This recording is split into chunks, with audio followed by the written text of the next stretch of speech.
Hey guys, and welcome back to episode 6. That's what Max is holding up, so if this is not episode 6, blame Max. Last week we talked about, as Christians, changing our worldview to match what the Bible says instead of changing what the Bible says to meet our worldview. Kind of want to expand upon that this week a little bit more. I want to talk about this idea that you see a lot of these questions popping up on social media about if God was real, why do bad things happen? If God's real, why is the coronavirus happening? And why are believers dying from the coronavirus?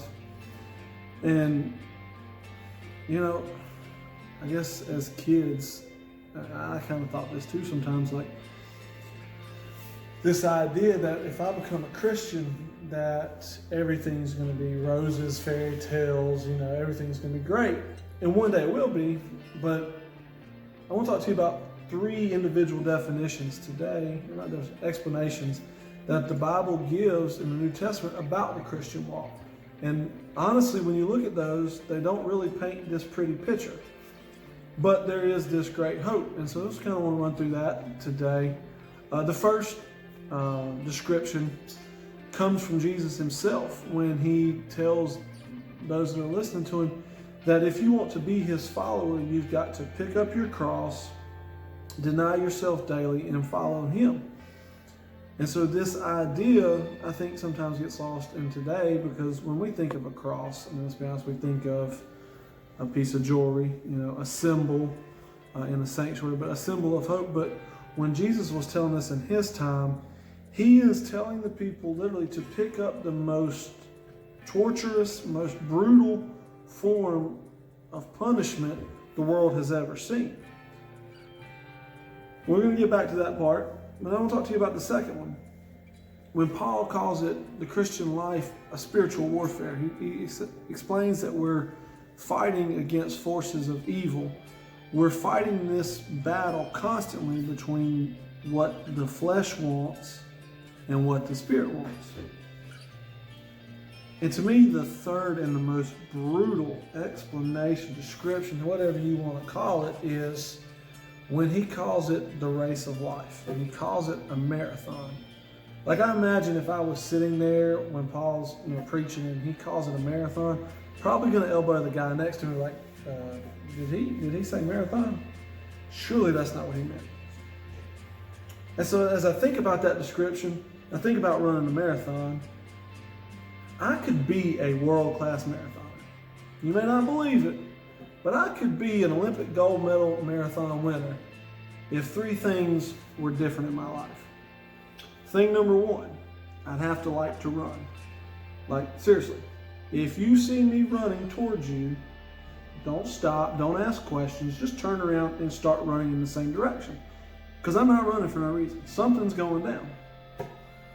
The second thing that would have to change in my life would have to be that I trained to run marathons.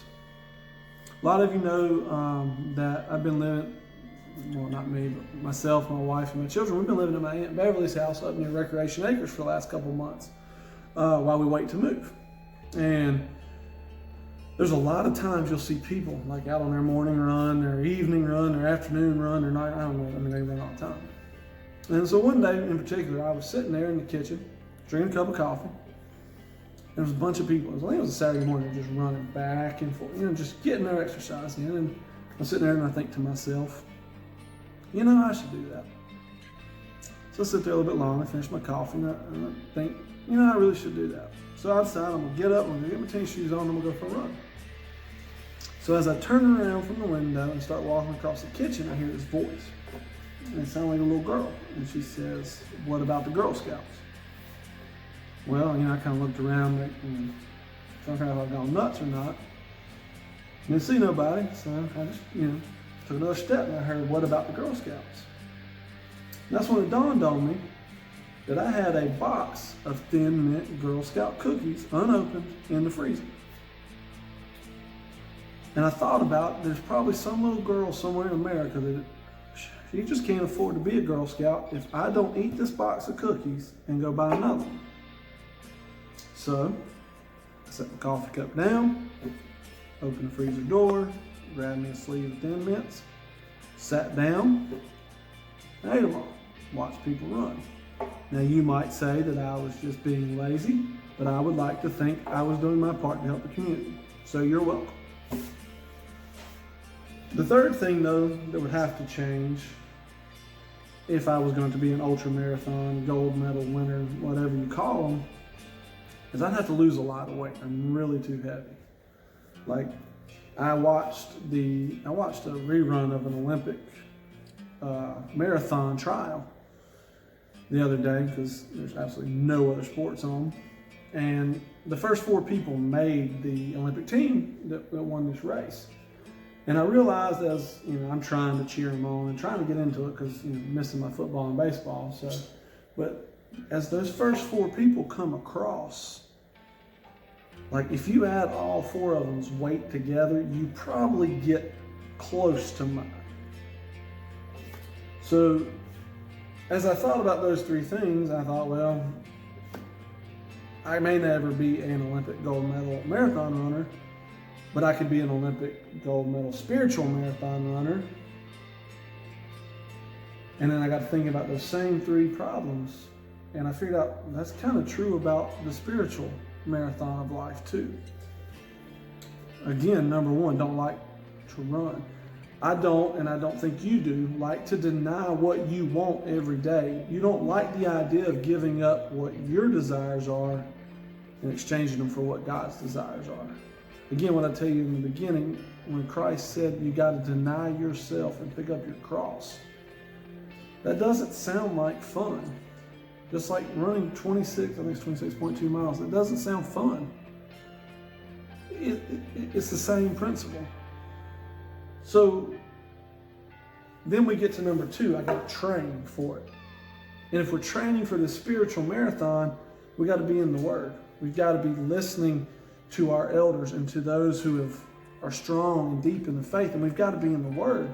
And we've got to be training. And as we train, step 1 becomes just a little bit easier. And then finally, the third one, the weight, the heaviness.